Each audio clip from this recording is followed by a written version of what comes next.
देश की राजनीति में आज दो शब्दों की टक्कर है। एक शब्द हिंदू, दूसरा शब्द हिंदुत्ववादी। ये एक चीज नहीं है, ये दो अलग शब्द हैं और इनका मतलब बिल्कुल अलग है। मैं हिंदू हूं मगर हिंदुत्ववादी नहीं हूं। जागृत हिंदू और संगठित हिंदू। जागृत हिंदू और संगठित हिंदू का मतलब है सुरक्षित माइनॉरिटी। इस सूत्र को जो समझेगा वो हिंदू और हिंदुत्व को अलग करके नहीं देख सकता। यही हिंदुत्व है मगर हिंदुत्ववादी नहीं हूं। और संगठित हिंदू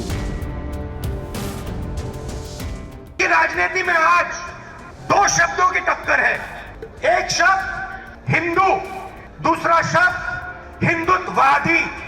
ये एक चीज नहीं है, ये दो अलग शब्द हैं और इनका मतलब बिल्कुल अलग है। मैं हिंदू हूं मगर हिंदुत्ववादी नहीं हूं। महात्मा गांधी हिंदू, गोडसे हिंदुत्ववादी। हिंदू सत्य को ढूंढता है, मर जाए, कट जाए, पिस जाए, उसका रास्ता सत्याग्रह। मतलब पूरी जिंदगी उन्होंने सत्य को समझने के लिए, सच को ढूंढने के लिए बिता दी और अंत में एक हिंदुत्ववादी ने उनकी छाती में 3 गोली मारी। हिंदुत्ववादी अपनी पूरी जिंदगी सत्ता को खोजने में डाल देता है, लगा देता है। उसको सत्य से कुछ लेना देना नहीं, उसे सिर्फ सत्ता चाहिए और सत्ता के लिए वो कुछ भी कर डालेगा। किसी को मार देगा, कुछ भी बोल देगा, जला देगा, काट देगा, पीट देगा, मार देगा, उसे सत्ता चाहिए। उसका रास्ता सत्याग्रह नहीं, उसका रास्ता सत्याग्रह है। हिंदू कौन? जो किसी से नहीं डरता है। हिंदू कौन?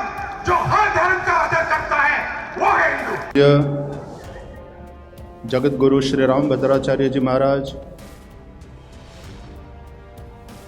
पूज्य मोहन भागवत जी, पूजनीय संत वृंद और इस एकता महाकुंभ में पधारे हुए विराट जन समूह रूप आप विराट नारायण, सबको प्रणाम। भगवान राम की तपस्थली में हम एकत्र हुए हैं।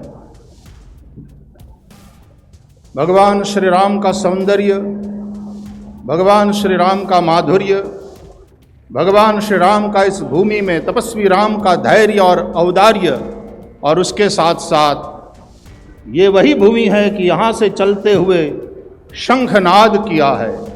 आज हमने सम्मेलन का आरंभ भी 1100 शंख ध्वनि के साथ किया है। यह जब शंख ध्वनि हो रही थी तो निश्चित रूप से हम मानसिक रूप से कुरुक्षेत्र में पहुंच गए थे, जहां भगवान श्री कृष्ण ने पांचजन्य फूंका था। पांचजन्यम ऋषिकेशो देवदत्तम धनंजय। ये शंखनाद एक आह्वान है। यह शंखनाद किसी निश्चित लक्ष्य के लिए तुम्हें प्रेरित करने वाला है, तुम्हें तैयार करने वाला है। और यह शंखनाद करते हुए भगवान श्री राम चित्रकूट की धरती से जब आगे बढ़े तो निश्चरहीन करव मही भुज उठाई पनकीन। भगवान राम एक एक संतों महापुरुषों के आश्रम में गए और उन्होंने निश्चरहीन इस पृथ्वी को करने का संकल्प लिया। हिंदू एकता किसी के खिलाफ नहीं हो सकती। हमने कई बार कहा है अपने मंचों से, खास करके कथा के मंचों से जब मैं संबोधन करता हूं तो एक बात कहता हूं कि एक सूत्र को आप समझें और देश की पूरी जनता समझे, सभी राजनीतिक दल भी समझे इस बात को। क्योंकि यहाँ आने से पूर्व जो कुछ इंटरव्यूज हो रहे थे उसमें कुछ पत्रकार बंधुओं ने जिस प्रकार से प्रश्न किया, मैं ये कहना चाहता हूं, जागृत हिंदू और संगठित हिंदू। जागृत हिंदू और संगठित हिंदू का मतलब है सुरक्षित माइनॉरिटी। इस सूत्र को जो समझेगा वो हिंदू और हिंदुत्व को अलग करके नहीं देख सकता। यही हिंदुत्व है जागृत हिंदू है वो जानता है कि हिंदुत्व क्या है। ये हिंदुत्व है जो वसुधैव कुटुंबकम की भावना से चलता है। जागृत हिंदू हम किसी के ऊपर अकारण आक्रमण करने वाले लोग नहीं हैं, और संगठित हिंदू होगा तो उसके ऊपर आक्रमण करने की कोई सोच भी नहीं सकता। और इसलिए जागृत और संगठित हिंदू, और ये बहुमत समाज है इस राष्ट्र का, जागृत और संगठित हिंदू, इसका तात्पर्य है सुरक्षित माइनॉरिटीज। इसलिए हिंदू एकता मंच से आज इस एकता महाकुंभ में हम जिस एकता की बात कर रहे हैं वो इसलिए कि हिंदू दबा हुआ न रहे, हिंदू कमजोर न रहे, हिंदू मजबूर न रहे, हिंदू तेजस्वी हो, हिंदू एक हो, नेक हो और पूरी आशा, पूरी अस्मिता के साथ वह खड़ा हो। इसलिए इतने संतों महापुरुषों की सन्निधि में भगवान राम की तपस्थली इस चित्रकूट धाम में जब इतना बड़ा जन समूह एकत्र हुआ है तो हम फिर से कहता हूं उस हिंदुत्व के लिए समर्पित होने यहां आए हैं, उस हिंदुत्व के लिए आए हैं। हिंदुत्व नहीं तो हिंदू कैसा, मधुरता नहीं है तो शर्करा कैसी भाई, मनुष्यत्व नहीं है तो मनुष्य कैसे किसे कहेंगे, हिंदुत्व नहीं है तो हिंदू किसको कहेंगे। साहब, ये हिंदुत्व कोई शरीर पर धारण किया हुआ चोला या कुर्ता नहीं है कि जब चाहे मन किया तो उतार दिया, रख दिया और बदल लिया। ये हमारा खून है, ये हिंदुत्व हमारा खून है और इस खून को कम भी नहीं होना चाहिए। ये भी रोग है खून की कमी, और खून में यदि रक्तकण इत्यादि की कमी हो तो उससे भी कई रोग होते हैं। हमें अपने खून को शुद्ध भी रखना है, हमें अपने खून को इतना बढ़ाना है कि हम स्वस्थ और मजबूत हिंदू के रूप में उभरें। और मजबूत हिंदू निश्चित रूप से राष्ट्र को भी मजबूत करेगा, सभी का सम्मान करेगा, वसुधैव कुटुंबकम की भावना से सबके उत्कर्ष की वह कामना करेगा।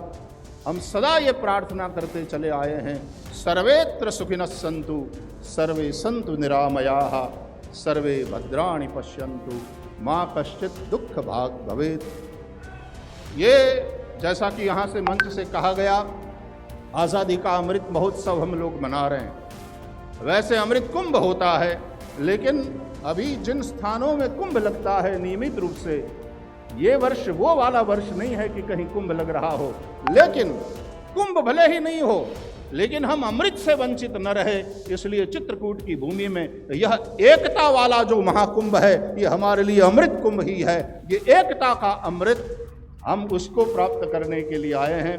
मैं बहुत अपनी प्रसन्नता व्यक्त करते हुए मर्यादा पुरुषोत्तम प्रभु श्री राम के चरणों में प्रणाम करते हुए, इस पावन धरती को प्रणाम करते हुए, इस जो विशाल जन समूह है, सहस्र शीर्षा पुरुष कह करके वेदों ने जिसको बताया है, पुरुष एवेदम सर्वम कहते हुए, यह सो जो कुछ भी है, जड़ चेतन स्थूल सूक्ष्म, यह सब परमात्मा का ही रूप है, यह बताया गया है। तब मैं इस विराट नारायण को प्रणाम करते हुए उस अनेक शरीरों में बैठा हुआ वह जो एक है उसको प्रणाम करते हुए, उस एक के साथ जुड़ करके निश्चित रूप से हम उस एकता को कायम करते हुए अपनी मजबूती को कायम करेंगे। जय घोष के साथ जय श्री राम, जय श्री राम। सनातन वैदिक हिंदू धर्म की, सनातन वैदिक हिंदू धर्म की जय हो।